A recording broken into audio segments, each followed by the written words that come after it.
हाय आप सभी का राकेश मिश्रा केमिस्ट्री क्लासेस में एक बार फिर स्वागत है।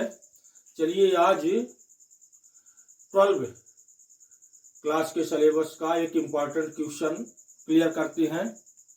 सल्फ्यूरिक अम्ल निर्माण की संपर्क विधि सबसे इम्पॉर्टेंट क्वेश्चन, थोड़ा टफ भी है लेकिन आप ध्यान से देखेंगे तो 15 मिनट के अंदर, थोड़ा शॉर्ट में पढ़ाएंगे क्योंकि इसमें वीडियो में समय सीमा की थोड़ा सा भी हमें वो होती है, लेकिन 15 मिनट आप ध्यान से सुनेंगे तो ये क्वेश्चन आपसे बनने लगेगा। क्वेश्चन का आंसर क्या, सल्फ्यूरिक अम्ल निर्माण की संपर्क विधि। दो विधि वैसे है, एक शीर्ष कक्ष विधि है, एक संपर्क विधि है, लेकिन औद्योगिक स्तर पर सल्फ्यूरिक अम्ल का निर्माण संपर्क विधि से ही किया जाता है। संपर्क विधि ये व्यापारिक विधि है और वर्तमान में लगभग संसार के अधिकांश देशों में इसी से सल्फ्यूरिक अम्ल का उत्पादन किया जाता है। तो चलिए संपर्क विधि से सल्फ्यूरिक अम्ल का निर्माण हम लोग देखते हैं। इसके लिए जो उपकरण प्रयुक्त होता है उसमें लगभग 7-8 चेंबर होते हैं। पहले हम वो फिगर चित्र बनाएंगे उपकरण का, इसके बाद वही फिगर से ही विधि का वर्णन हो जाएगा। 10 मिनट 15 मिनट आप देखेंगे तो 15 मिनट में लगभग 90% आपसे अभी बनने लगेगा देखते देखते। तो सल्फ्यूरिक अम्ल के संपर्क विधि में निर्माण किससे करते हैं ये समझना जरूरी है। सबसे पहले सल्फर को जला करके सल्फर डाइऑक्साइड बना, ये सिद्धांत है जो हम लिख नहीं रहे हैं क्योंकि ये बाद में करवाएंगे। अभी थोड़ा सा आपका कॉन्सेप्ट क्लियर हो जाए इसलिए इतना ध्यान रखना है कि सल्फर को सबसे पहले जला के सल्फर डाइऑक्साइड बनाते हैं, फिर सल्फर डाइऑक्साइड का ऑक्सीकरण करके सल्फर ट्राइऑक्साइड बनाते हैं और सल्फर ट्राइऑक्साइड की सल्फ्यूरिक अम्ल से क्रिया करके ओलियम प्राप्त करते हैं और अंत में ओलियम में जल मिला देने से सल्फ्यूरिक अम्ल बन जाता है। कैसे, तो इसके लिए सबसे पहले जो उपकरण प्रयुक्त होता है, तो ये उपकरण थोड़ा सा हम शॉर्ट में बनाएंगे। ये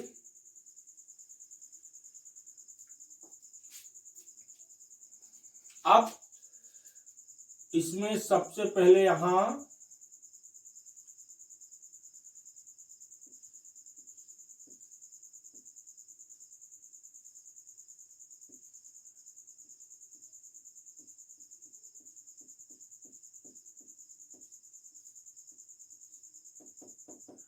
एक ये छोटा सा बॉक्स नुमा बना दिए हैं, ये वास्तव में सल्फर बर्नर, इसको कहते हैं सल्फर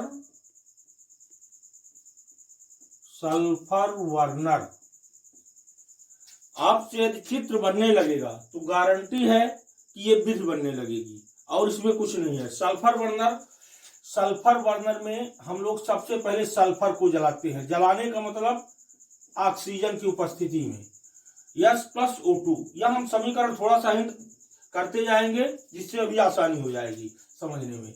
इसके बाद एक दूसरा चेंबर होता है, एक दूसरा टावर होता है, इसको हम कह सकते हैं, इसमें धूल कक्ष, इसको कहते हैं धूल कक्ष। ये धूल कक्ष के बाद ये धूल कक्ष में यहां अंदर भाप, तेजी के साथ भाप प्रवाहित करते हैं। अब यहां सल्फर के जलने से क्या बनती है, सल्फर डाइऑक्साइड।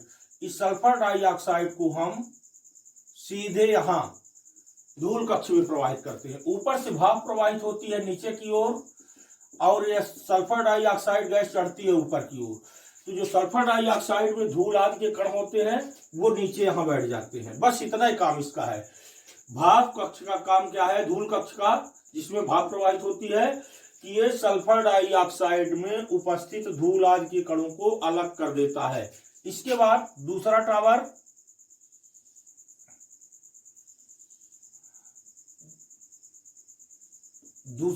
जो होता है, इसमें ऊपर से हम जल गिराते हैं, ऊपर से जल की फुहार गिराते हैं तथा इसके अंदर क्वार्टज के टुकड़े, इसके अंदर क्वार्टज के टुकड़े भरे होते हैं। क्वार्टज के टुकड़े वास्तव में अच्छे जल अवशोषक होते हैं, जल्दी किसी से क्रिया नहीं करते हैं, तो ये क्वार्टज के टुकड़े भरे होते हैं। अब ये भाप कक्ष से हम गैस को ले आके और इसमें प्रवाहित कर दिए। कौन सी गैस? Sulphur dioxide. अभी यहाँ सल्फर डाइऑक्साइड ही है। अब ये सल्फर जला, सल्फर डाइऑक्साइड बनी, यहाँ भी सल्फर डाइऑक्साइड आ गई आगे। अब इसके बाद यहाँ जब जल गिरा तो जो सल्फर डाइऑक्साइड में ऐसी अशुद्धि थी जो जल में विलय हो सकती है। कुछ अशुद्धियां जो भाप से अलग हो गई, लेकिन कुछ अशुद्धियां जो जल में विलय हो सकती हैं वो यहाँ से पानी के माध्यम से अलग हो गई, पानी में घुल करके अलग हो गई। पानी यहाँ गंदा पानी यहाँ नीचे आ जाता है, जिसको हम किसी उचित विधि द्वारा अलग करते जाते हैं। इसके बाद हम सल्फर डाइऑक्साइड गैस को एक अलग टावर में, एक अन्य टावर में प्रवाहित करते हैं, एक अन्य स्तंभ में प्रवाहित करते हैं। इसको कहते हैं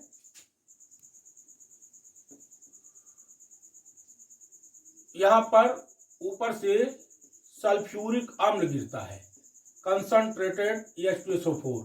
यहां भी अंदर क्वार्टज के टुकड़े भरे होते हैं, यहां भी अंदर क्वार्टज के टुकड़े भरे होते हैं। यहाँ क्योंकि थोड़ा सा हम जल्दी बना रहे हैं जिससे हमारा वीडियो समय सीमा में बन जाए, तो थोड़ा सा रफ कर रहे हैं, इसको आपको ध्यान देना है। अब यहाँ जब सल्फ्यूरिक अम्ल गिरता है और यहाँ से सल्फर डाइऑक्साइड इसमें आती है फिर से, तो क्योंकि अभी पानी से हम सल्फर डाइऑक्साइड को धो दिए हैं तो ये भीग गई है, ये भीगी हो गई, मॉइस्चर आ गया इसमें, तो इसको सुखाना जरूरी है। तो सुखाने के लिए हम सल्फ्यूरिक अम्ल का प्रयोग करते हैं, क्योंकि गैसों को सुखाने के लिए 95% सल्फ्यूरिक अम्ल का ही प्रयोग होता है। इसके बाद अब जब शुष्क हो जाती है सल्फर डाइऑक्साइड गैस, तो इसको फिर एक अन्य कक्ष में ले आते हैं। इस कक्ष को कहते हैं शोधक कक्ष या आर्सेनिक शोधक कक्ष या आर्सेनिक शोधक इसको कहते हैं। इसमें यहाँ एक रैकनुमा चेंबर होते हैं जिसमें फेरिक हाइड्रोक्साइड, इसमें क्या भरे होते हैं? FeOH का होल ट्वाइस, लोहे के चूर्ण, एक तरह से नमी युक्त लोहे के चूर्ण भरे होते हैं। Ferric oxide, hydrated ferric oxide कह सकते हो आप, ये भरा होता है यहाँ पर। अब यहाँ पर हम जब इस गैस को इस चेंबर में लाते हैं तो इसमें यदि सल्फर डाइऑक्साइड में यदि आर्सेनिक की अशुद्धि है तो वो अलग हो जाती है। फिर जो फेरिक हाइड्रोक्साइड है इसको अवशोषित कर, इसीलिए इसको कहते हैं आर्सेनिक शोधक,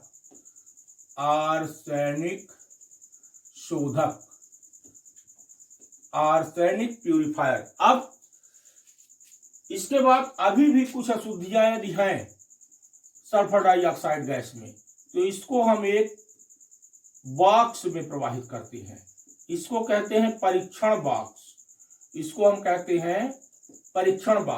ये परीक्षण बॉक्स में प्रकाश की तेज किरण पुंज होती है परीक्षण बॉक्स में, और जब यहाँ पर हम गैस को प्रवाहित, यहाँ अभी SO2 गैस ही आ रही है लगातार। जब ये SO2 गैस परीक्षण बॉक्स में आती है तो यदि इसमें कुछ अशुद्धि अभी बची है तो वो यहाँ दीप्तिमान हो जाती है, चमकने लगती है, जिससे हमें मालूम पड़ जाता है। और जब मालूम पड़ जाता है तो किसी उचित तकनीक द्वारा उसको अलग कर दिया जाता है। इसके बाद अब पूरी तरह से शुद्ध एवं पूरी तरह से शुष्क सल्फर डाइऑक्साइड गैस को हम असली उसमें ले जाते हैं, जिसके नाम से ये विधि है। हम कौन सी विधि पढ़ रहे हैं? संपर्क विधि, सल्फ्यूरिक अम्ल निर्माण की संपर्क विधि पढ़ रहे हैं। तो अब हम संपर्क कक्ष में ले जाते हैं। संपर्क कक्ष में, ये संपर्क कक्ष लोहे की बड़ी बड़ी पाइपों का बना होता है। संपर्क कक्ष लोहे की बड़ी बड़ी पाइपों का बना होता है।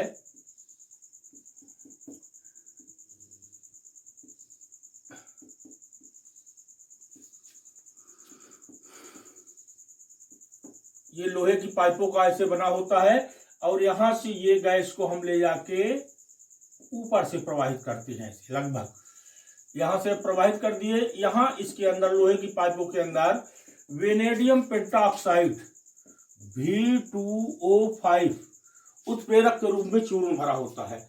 यही प्रमुख चीज होती है सल्फर डाइऑक्साइड।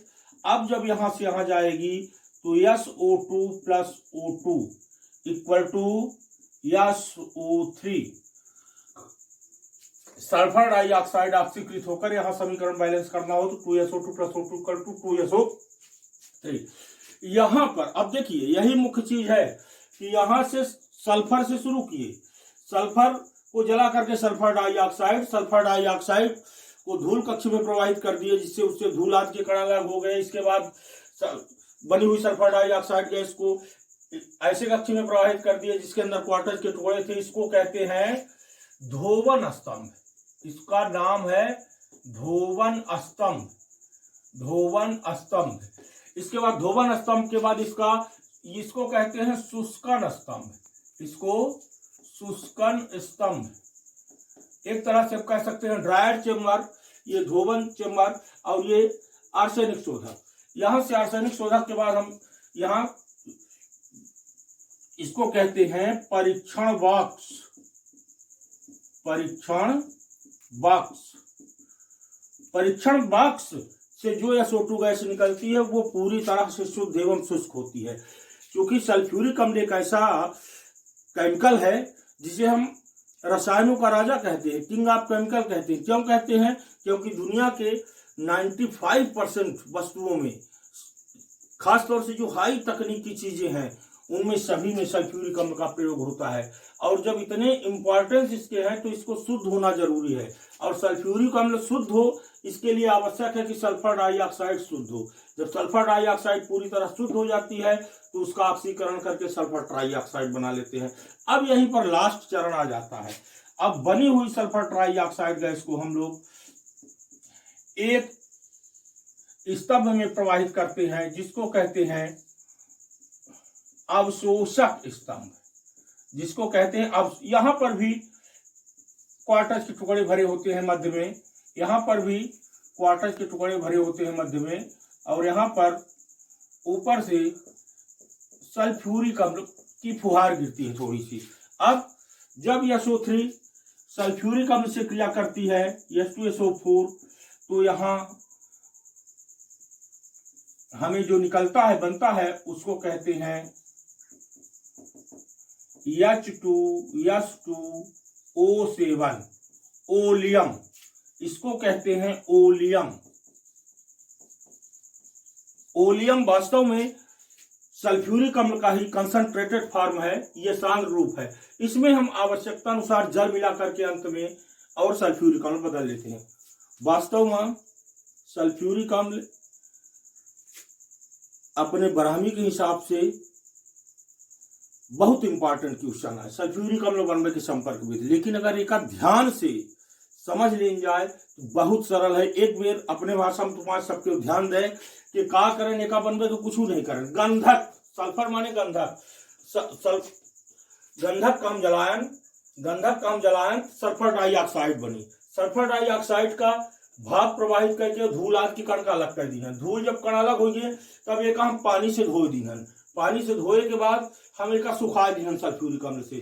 सुखाए के बाद यदि आर्सेनिक की अशुद्धि है तो आर्सेनिक शोधक कक्ष में प्रवाहित करके एक हम सुखवा दीहन। एक के बाद परीक्षण बॉक्स में ले जाए कि चेक कर, माने यहाँ से यहाँ तक में कुछ नहीं करें, सिर्फ सल्फर का जलाए के सल्फर डाइऑक्साइड बनाए और वो का शुद्ध करें। माने अपने कहते चेम्बर में सिर्फ शुद्ध करें है। यहाँ सल्फर डाइऑक्साइड है, यहाँ सल्फर डाइऑक्साइड मुख्य चेम्बर यह है। सल्फर डाइऑक्साइड का ऑक्सीकरण करें का बन गया सल्फर ट्राइऑक्साइड। अवंत में सल्फर ट्राइऑक्साइड का हम सल्फ्यूरिक अम्ल से क्रिया करें तो ओलियम हमका प्राप्त होगा। अब चूंकि अगर विधि अगर लिखे को हुई तो विधि लिखे खातिर सबसे पहले हम 5 चूंकि विधि हुआ बची तो ये चेम्बरन का नाम लिख ले। पहले लिख ले सल्फर बर्नर, एक हम लिख नहीं रहना चूंकि यह वीडियो अब हमारी शुरुआत है वीडियो बनाऊ तो चूंकि टाइम थोड़ा सा हमका बहुत क्लिप करे पड़ा था। बड़ी टाइम वाले वीडियो में जा नहीं रहे आए, डिलीवर नहीं कर पाए रहना है, थोड़े 5 के लगे ऐसे एक जल्दी से हम बोले दे जाए कि पहले हेडिंग लिखब सल्फर बर्नर, यहाँ लिखब कि सल्फर को जला के सल्फर डाइऑक्साइड बनाते हैं। फिर हेडिंग लिखेंगे धूल कक्ष, यहाँ लिखेंगे भाप प्रवाहित होती है, यहाँ पर सल्फर डाइऑक्साइड में उपस्थित धूल के कणों को अलग करते हैं। फिर लिखा धोवन स्तंभ। धोवन स्तंभ में लिख दे कि यहाँ पर उपस्थित, यहाँ पर जो सल्फर डाइऑक्साइड में जल में विलेय अशुद्धियां हैं उनको अलग कर देते हैं। फिर शुष्कन स्तंभ, यहाँ पर नम एवं भीगी हुई सल्फर डाइऑक्साइड गैस को शुष्क कर लेते हैं, सुखा लेते हैं। इसके बाद शोधक कक्ष, शोधक कक्ष में यदि सल्फर डाइऑक्साइड गैस में आर्सेनिक आदि की अशुद्धियां हैं तो उनको अलग करते हैं। इसके बाद परीक्षण बॉक्स, परीक्षण बॉक्स में प्रकाश की तेज किरण पुंज प्रवाहित होती है, जो यदि सल्फर डाइऑक्साइड में अभी भी कोई अशुद्धि शेष है तो उसको बता देती है और इसको हम किसी उचित विधि से अलग कर लेते हैं। इसके बाद ले जाते हैं संपर्क कक्ष में। संपर्क कक्ष में जब ले जाते हैं तो यहाँ पर सल्फर डाइऑक्साइड का ऑक्सीकरण सल्फर ट्राइऑक्साइड, यही मुख्य सिद्धांत है सल्फ्यूरिक अम्ल बनाने का। ये समीकरण आप लोगों को याद रखना है, बाकी कुछ नहीं। सल्फर डाइऑक्साइड का ऑक्सीकरण करके सल्फर ट्राइऑक्साइड, और जहां सल्फर ट्राइऑक्साइड बनती है ऊपर से हम अवशोषक स्तंभ, इसको क्या कहते हैं, अवशोषक स्तंभ। अवशोषक स्तंभ में ले जाकर के इसको और सल्फ्यूरिक अम्ल से थोड़ी सी क्रिया कराते हैं तो ओलियम प्राप्त हो जाता है, और ओलियम प्राप्त हो जाता है तो ओलियम में जल मिला के सल्फ्यूरिक अम्ल बना लेते हैं। इसका कोई कहे समीकरण, तो समीकरण थोड़ा सा है, सिर्फ 4 समीकरण में। इतना लंबा क्वेश्चन, हालांकि ये 12 स्टैंडर्ड का लंबा क्वेश्चन है, 4-5 नंबर में आता है, लेकिन आपको बिल्कुल इजी रहेगा। समीकरण कितने हैं तो देखिए, एक समीकरण पहला यही है जो लिखा है, yes plus O2 equal to SO2। ये कहाँ हुआ, सल्फर बर्नर में पहला क्रिया हुई। दूसरा समीकरण कहाँ आया, सीधे संपर्क कक्ष में। ये कौन सा कक्ष है, इसको याद रखना है, यही मुख्य कक्ष है, संपर्क कक्ष। अब 2SO2 plus O2 equal to 2SO3। इसके बाद तीसरा समीकरण क्या हुआ, SO3 plus H2SO4, SO3 plus H2SO4 क्या बन गया, H2S2O7। एक बार लास्ट में या ओलियम में H2S2O7 प्लस H2O, पानी मिला, आवश्यकता अनुसार पानी मिला देते तो क्या बन गया, 2H2SO4। और वास्तव में यही हम बना रहे थे सल्फ्यूरिक अम्ल।